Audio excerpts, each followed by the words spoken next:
Killing two birds with one stone.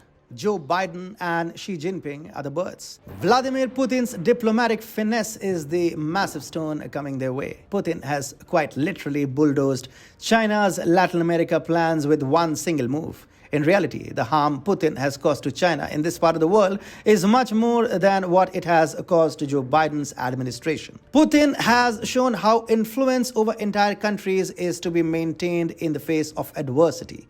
The world has many lessons to learn. And oh, by the way, Russian troops will be on the way to Cuba and Venezuela anytime now. Hi and welcome. You're watching TFI Global, the foreign affairs and geopolitical analysis arm of the TFI media group. I'm your host Atul Mishra, and in this video I will tell you how China presses the panic button as Russia prepares to deploy its military in Cuba and Venezuela. Let's begin. Tensions are fast rising in Eastern Europe and Ukraine.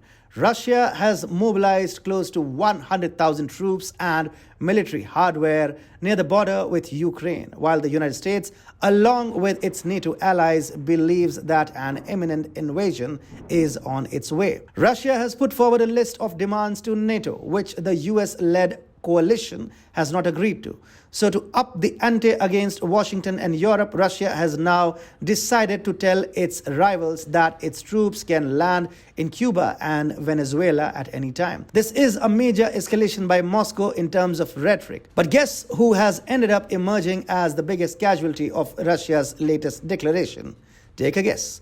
It's a moronic man who leads a massive communist state. That's right, Xi Jinping is the one who has gotten a severe heartburn with Russia's declaration of stationing troops in Cuba and Venezuela at will. Russia has refused to rule out a military deployment to Cuba and Venezuela if talks with the West on European security, and Ukraine failed to go their way. Sergei Rybkov, who led Russia's delegation in a meeting with the US on Monday, told Russian television he could neither confirm nor exclude sending military assets to Cuba and Venezuela if talks fail.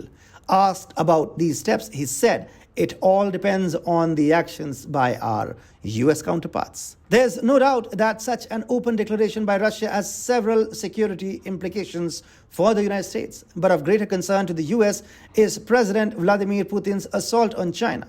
It must be mentioned that it was only last month, that is December 2021, that Cuba joined Xi Jinping's flagship Belt and Road Initiative. On December 26th, CCP mouthpiece Global Times published a piece discussing the ways in which China and Cuba will work together on projects such as infrastructure, technology, culture, education, tourism, energy, communications, and biotechnology, which are in line with Cuba's development plans for the short and long term. Now, don't we all know what the BRI will do to Cuba?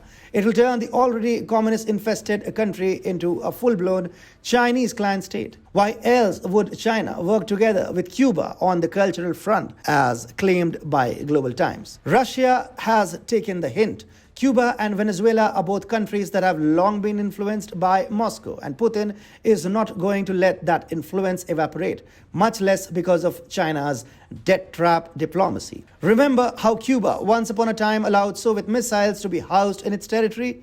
That's how close Cuba and Russia are. China has occupied Cuba's internet. It runs a monopoly over the Cuban digital space. Remember the anti-regime protests that rocked Cuba last year?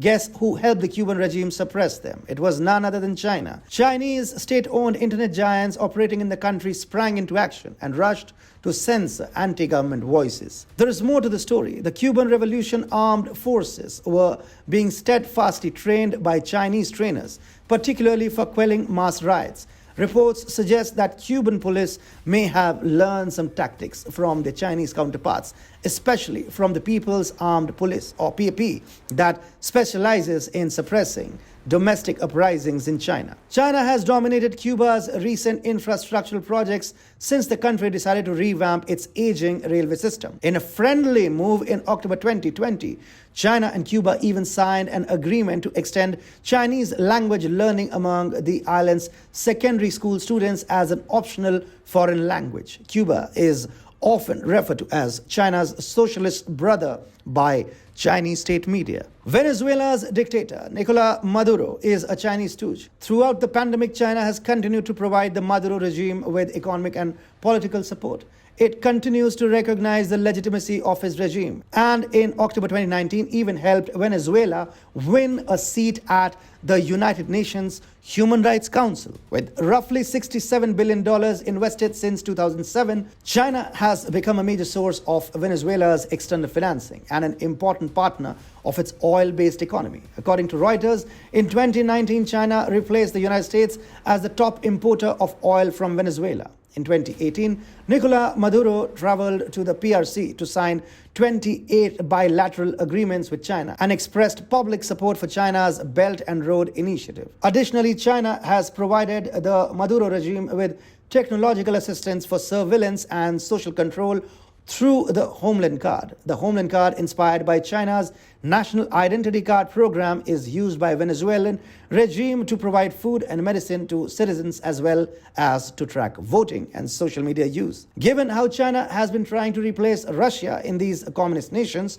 it is only fitting for Putin to send Russian troops to these nations to kick China out for good.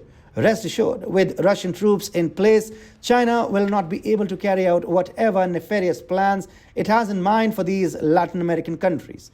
Putin has once again shown Xi Jinping how he is no match for the former KGB spy.